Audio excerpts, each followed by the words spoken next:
कि भीष्म पितामह, मेरे ही भाई, मेरे ही गुरु और मेरा पूरा परिवार युद्ध में सामने खड़ा है। अर्जुन अपना हौसला हार करके गांडीव नीचे रख करके कृष्ण से कहते हैं तात, ये युद्ध मुझसे नहीं होगा। कृष्ण बहुत असमंजस में बीच युद्ध में अर्जुन ने कहा कि मैं गांडीव नहीं चलाऊंगा। कृष्ण को समझ में नहीं आया। कृष्ण ने बहुत धीमी आवाज में अर्जुन को समझाया कि अर्जुन, धर्म युद्ध है, लड़ना पड़ेगा। अर्जुन कहता, सामने मेरे गुरु, सामने मेरे भाई, सामने मेरा पूरा परिवार, मेरा गुरु वंश है, इसके मैं कैसे वध कर सकता हूं। कृष्ण कितना भी समझा रहे थे, अर्जुन ज्ञान लेने को तैयार नहीं। कृष्ण की किसी भी बात को मानने के लिए अर्जुन तैयार नहीं।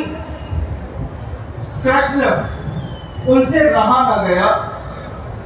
कृष्ण समझ बैठे कि अगर थोड़ी देर और ये अर्जुन अपना गांडीव नीचे रख करके खड़ा रहेगा तो पूरा का पूरा धर्म युद्ध अधर्म युद्ध में परिवर्तित हो जाएगा और वह महाभारत का कारुणिक प्रसंग कि श्री कृष्ण को अपने विराट रूप के दर्शन करा करके जब अर्जुन को संबोधित किया कि पूरा का पूरा विश्व मुझ में समाहित है, मैं ही विश्व का कर्ता और नियंता हूं।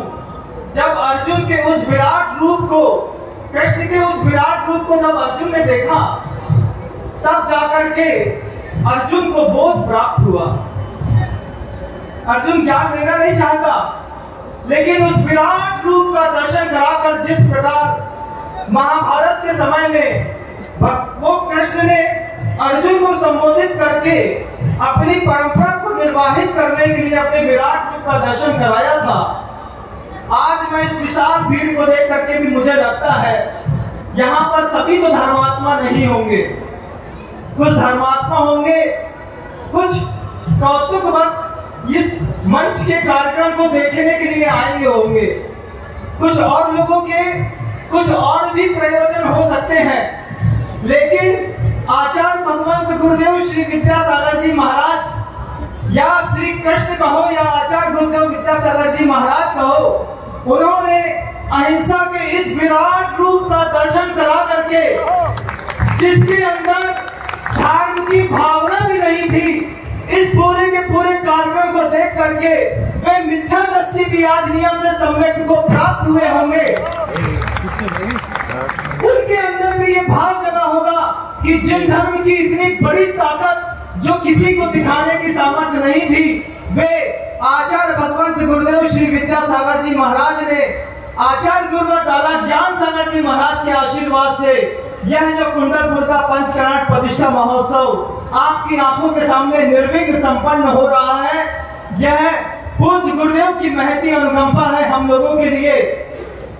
हम लोगों के ऊपर, सभी के ऊपर निरंतर उपकार करने के लिए आचार्य भगवान निरंतर 58 वर्षों से मात्र हम लोगों के लिए सतत मेहनत कर रहे हैं। आप बाहर परिक्रमा देख रहे होंगे, उस परिक्रमा पथ पर सर्वप्रथम ज्येष्ठ श्रेष्ठ निर्यापक मुनिराज श्री समय सागर जी महाराज, जो तन से सुंदर हैं, स्वभाव से शुचि हैं, आचरण से धर्मशील हैं, प्रज्ञा में गुणवान हैं और आज जिनका पूरा अंतराय है, उसके बाद भी कुंडलपुर के बड़े बाबा की भक्ति प्रस्तुत करने के लिए वे निरंतर परिक्रमा पथ पर विचरण कर रहे हैं। उनके बगल में इस सदी के सबसे महान संत मुनिराज निर्यापक मुनि योग सागर जी महाराज, जिनके अनुशासन का डंका साधन मिंद्र की सभा में भी बजता है, साथ लेकर के एक कदम पीछे चल के मुनिराज श्री समय सागर जी महाराज के साथ निरंतर इस धर्म की प्रभावना में अपना पूरा सहयोग दे रहे हैं। आप देख रहे हैं उस परिक्रमा पथ पर देखिए मुनिराज मुनि पुंगव श्री सुधा सागर जी महाराज को, वे सुधा सागर जी महाराज जिनकी एक भी देशना आज तक निष्फल नहीं हुई, उनकी हर देशना ने जनता को सुधारा है, उनकी हर देशना ने समाज को पतन में जाने से रोका है। और जिनके लिए कोई और क्या कहे, गुरुदेव विद्यासागर जी महाराज ने स्वयं कहा है कि वो दहाड़ते हैं। इसका मतलब है कि वो कोई सामान्य व्यक्ति नहीं है, बब्बर शेर है, क्योंकि दहाड़ कभी भी शियार की नहीं होती, हाथी घोड़े की नहीं होती बंधुओं, वो तो शेर की होती है। और गुरुदेव ने स्वयं कहा है कि जब वो बैठ के दहाड़ते हैं तो उनकी दहाड़ को नियंत्रित करना किसी के बस की बात नहीं है। उनके दहाड़ को नियंत्रित करने के लिए एकमात्र इस सिंहासन के अधिपति मुनिराज सुधा सागर जी महाराज की दहाड़ को नियंत्रित करने के लिए इस सिंहासन के अधिपति आचार्य भगवंत गुरुदेव विद्यासागर जी महाराज के अलावा इस सृष्टि पर किसी की दम नहीं है बंधुओं। आप देख रहे हैं, आप परिक्रमा पथ पर देख रहे हैं एक चमकते सूर्य को, जिनका नाम है मुनिराज श्री ब्रह्म सागर जी महाराज। सरस्वती की कैसी अनुकंपा होगी उनके ऊपर, आप क्या कहें कि गुरुदेव ने जितना दिया तो दिया, सामायिक ध्यान और स्वयं की पुरुषार्थ के बल पर आज दुनिया उनके ज्ञान, क्षयोत्तम और शांति का डंका मारने के लिए मजबूर हो गई है। हर आदमी कहता है कि शुद्ध का अगर किसी ने सही तरीके से अनुपालन किया है, ऐसे दैदीप्त नक्षत्र मुनिराज श्री ब्रह्म सागर जी महाराज भी आपको उस परिक्रमा पथ पर अपने पैरों के साथ दिखाई दे रहे हैं। आपका सौभाग्य है कि सदी के इस महान संत के चरणों की रज आपको अपने माथे पर लगाने का सौभाग्य मिलता है। आपने ये आज अंतिम परिक्रमा पथ की फेरी है बंधुओं। अभी आप धीरे धीरे अपने अपने घरों की ओर मुड़ने के लिए अग्रसर होंगे, लेकिन मैं आपको याद दिला दूं वो बात कि जब कोई 30-32 साल के युवाचार्य आचार्य भगवंत, जिनको उस समय गुरुदेव विद्यासागर जी महाराज आज भी कहते हैं, उस समय वो युवा थे। और जब 1975 में पहली बार कुंडलपुर की धरती पर चातुर्मास करने के लिए पधारे, पंडित जगत मोहन लाल जी शास्त्री साहब कटनी वाले थे बंधुओं। उनको पता चला कि 14 के दिन किसी आचार्य महाराज ने कुंडलपुर में चातुर्मास की स्थापना कर ली है। तो पंडित जी कहते हैं कि जहां पर सांप और बिच्छू के अलावा कुछ दिखाई नहीं देता, वहां पर कोई साधु चातुर्मास कैसे कर सकता है। और आचार्य भगवंत ने उसे दिन उपवास पूर्वक जब चातुर्मास की स्थापना की, उस दिन से लेकर के आज तक कुंडलपुर के बड़े बाबा में कभी भी भीड़ की कमी नहीं हुई बंधुओं।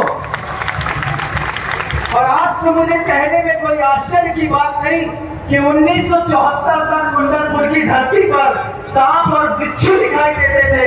आज जनता का इतना बड़ा सैलाब सांप और बिच्छू जैसा दिखाई दे रहा है। इतनी जनता है, इतनी जनता है, इतनी जनता है कि जहाँ कहाँ देखो जनता दिखाई देती है। आप आश्चर्य मानेंगे, यही कुंडलपुर के 2016 के महोत्सव की बात थी बंधुओं। गर्मी थी, जून का महीना था, आचार्य दादा गुरु ज्ञान सागर जी महाराज का समाधि दिवस आ रहा था। अब मैं अपने कमरे में था, गुरुदेव की आज्ञा हुई कि नम्र मंच में जनता होगी, थोड़ा उद्बोधन ले आओ। मैंने गुरुदेव से कहा, गुरुदेव भीड़ बहुत ज्यादा है, पूरा का पूरा पंडाल भीड़ से खचाखच भरा हुआ है।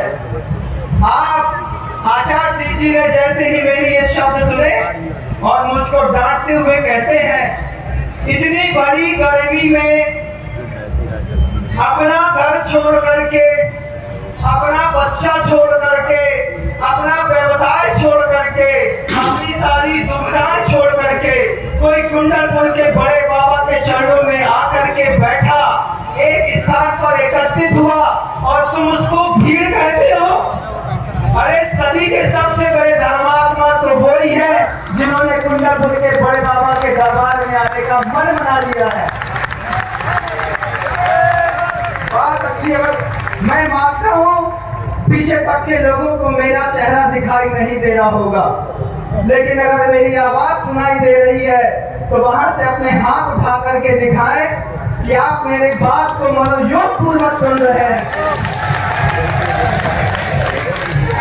ये वही कुंडलपुर के बड़े बाबा हैं जिनका वह मूल विग्रह भगवान आदिनाथ की प्रतिष्ठा से प्रतिष्ठित है। इस कुंडाव सर्पणी काल के प्रथम दिगंबर मुनि बनने का जिनको सौभाग्य मिला, ऐसे मुनिराज आदि सागर जी महाराज जो बाद में तीर्थंकर आदिनाथ के रूप में परिवर्तित हुए, जिनके कारण ही इस कुंडाव सर्पणी काल में श्रवण संघ और श्रवणियों संघ की यह व्यवस्था निराबाद बनी रही। बंधुओं, ये विग्रह उन्हीं कुंडलपुर के बड़े बाबा के नाम से जिनको आप जानते हैं वो आदिनाथ स्वामी का है। और ये बात बोलने में मुझे कोई संकोच नहीं होता, भले दुनिया आदिनाथ भगवान को बड़े बाबा कहती हो, भले दुनिया ये कहती हो कि कुंडलपुर में दो बाबा हैं, एक कुंडलपुर के बड़े बाबा और एक कुंडलपुर के छोटे बाबा। लेकिन जितनी बार मैं कुंडलपुर आया, जितनी बार गुरुदेव के कुंडलपुर के अंदर दर्शन किए और जितनी बार आदिनाथ भगवान की उस चिन्हबिंब को देखा, वहां से एक ही बात आई, विनम्र सागर, दुनिया के कहने में मत आना। कुंडलपुर में जो जिसको छोटे बाबा के नाम से पुकारा जाता है, असली में कुंडलपुर का बड़ा बाबा तो वही है। कुंडलपुर में मात्र दो बाबा नहीं है बंधु, कुंडलपुर के बड़े बाबा भी आचार्य भगवंत गुरुदेव विद्यासागर जी महाराज हैं और कुंडलपुर के छोटे बाबा भी आचार्य गुरुवंत विद्यासागर जी महाराज हैं। आप बार बार कहते हैं कुंडलपुर के बड़े बाबा की जय, कुंडलपुर के छोटे बाबा की जय। अब आप जब गुरुदेव को जब इस आसन में आकर के बैठे, आप देखिए और एक बार अपने अंतर्मन से पूछिएगा कि सिंहासन पर बैठने वाले महाराज के आपको कहीं से छोटे दिखाई देते हैं? कहीं से उनकी ताकत छोटी दिखाई देती है? फिर हम क्यों इस महाराज को यहाँ पर बैठने वाले आचार्य परमेश जी को छोटे बाबा कहते हैं? अगली बार जब जयकारा हो तो इस बात का हो कि इस कुंडलपुर में जीवंत बड़े बाबा की जय। यह महोत्सव बंधु अपने बहुत सौभाग्य का विषय है। कोरोना की 3 लहरों को हम झेल गए, बहुत सारी कैजुअलिटीज पूरे देश में हुई, कई प्रतिभाएं नष्ट हो गई, कई लोग काल कवलित हो गए, लेकिन हमारे पुण्य का इतना जोर था। अभी सदी के महापुरुष के साथ हमको ऐसा महा महोत्सव देखना बाकी था। पहले का पुण्य इतना जोरदार था कि मौत भी हमको मार नहीं पाई, और अब अगर मौत आ भी जाए तो अब कोई फर्क नहीं पड़ता। जो हमको देखना था कुंडलपुर के जीवंत बड़े बाबा की कृपा से हम लोगों को देखने का सौभाग्य मिल गया है बंधु। आप लोगों ने आचार्य जी के उद्बोधन में ये बात बार बार सुनी होगी। क्या सुना महाराज? थोड़ा शांत रहो, थोड़ा आवाज कम करो। आप लोग मानते क्यों नहीं है? ये बात गुरुदेव ने कितनी बार बोली आप बताइए? कितनी बार आपने सुनी? सुनी कि नहीं सुनी? लेकिन आपकी आवाज बंद नहीं। आज मुझे वो घटना याद आती है जब किसी राजा के सिर पर बहुत तेज सिर दर्द हो गया। इतना सिर दर्द हो गया कि सारी की सारी रानियां परेशान हो गई कि महाराज के सिर में सिर दर्द हो गया है। वैद्य ने बताया कि चंदन घिस करके सिर पे लेप लगा दो, और किसी ने खूब कहा भी है कि सिर दर्द में चंदन लगाना है मुफीद। सिर दर्द में चंदन लगाना है मुफीद, मगर चंदन का घिसना और लगाना ये किसी सिर दर्द से कम नहीं। बात समझ में आ रही है? सिर दर्द में चंदन लगाना है मुफीद, मगर चंदन का घिसना और लगाना ये किसी सिर दर्द से कम नहीं। जब उस राजा के सिर में दर्द हो गया और रानियां चंदन घिसने लगी, चूड़ियों की आवाज आ रही, तो उनकी चूड़ियों की खड़खड़ाहट से राजा का सिर दर्द और बढ़ गया। तो राजा ने कहा कि चंदन घिसती हो लेकिन आवाज परेशान करती है। तो रानियों को एक उपाय सूझा, उन्होंने अपना एक एक कड़ा उतार दिया, चंदन बराबर घिसता रहा और आवाज आना बंद हो गई। राजा ने पूछा कि क्या चंदन घिसा नहीं जा रहा? बोले नहीं, घिसा तो जा रहा है, लेकिन जिस कारण से आवाज होती थी उस कारण को अवरोधित कर दिया गया है, उसे निकाल दिया गया है, एक एक कड़ा उतार दिया है। अगर आप कुंडलपुर के जीवंत बड़े बाबा के सच्चे भक्त हैं तो मैं आपसे कहना चाहूं कि आपकी आवाज से पूज्य गुरुदेव के सिर में दर्द होता है। कई बार आपकी आवाज से उनको पीड़ा होती है। आज पूरी दुनिया की जैन समाज का कर्तव्य बनता है कि जब हम कुंडलपुर के जीवंत बड़े बाबा के चरणों में आए, आपको हमारी आवाज सुनाई दे रही है? मैं निश्चित करूं कि पीछे तक मेरी आवाज आ रही है। बहुत अच्छे।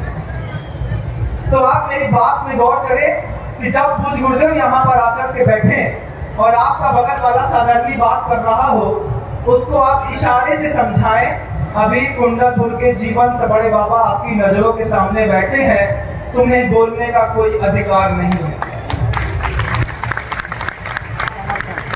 हम कुंडलपुर के जीवंत बड़े बाबा और बड़े बाबा को दो चीजें दे सकते हैं बंधुओं, अगर आप दान में देना चाहो तो। आचार्य भगवंत गुरुदेव की छवि जब आपको दिख जाए, आप संकल्प कर लो, गुरुदेव को शब्दों की वातावरण से उसकी तेज से पीड़ा होती है।